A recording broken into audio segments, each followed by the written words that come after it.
Lola? Camelia? Ikaw na ba yan? Ako to, Lola. Ako to.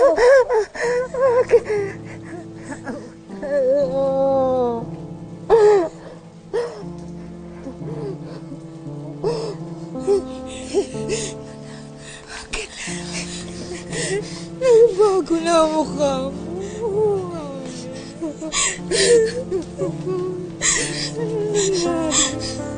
Lola! Lola, si Sir Christopher po!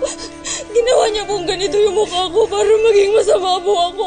Para manloko po ako ng tao. Wala akong apo na marunong manakit ng kapwa. Pinala kita, Amelia. Napakabait mong bata. Lola, kasi tinakot ako eh. Sabi niya, pag hindi ako sumunod sa mga sinasabi niya, sasaktan niya kayo. Pasensya ka na sa akin, apo. Kung kaya ko lang bayaran yung mga utang natin sa lalaking mo. Hindi sana mangyayari ito. Pasensya ka na. Lola, aalis na tayo ngayon. Gagamitin natin tong pera na to.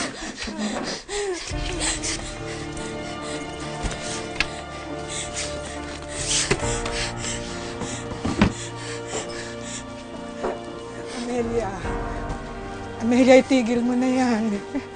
Tama na. Lola, kailangan na nating magmadali bago pa nila tayo abutan. Apo, matanda na ako. Maikli na lang ang buhay ko. Wala na akong ibang gusto kundi maging mabuti ka.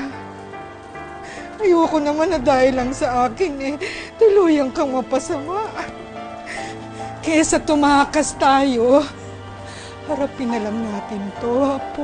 Harapin na lang natin. Lola, kaya nga tayo aalis eh.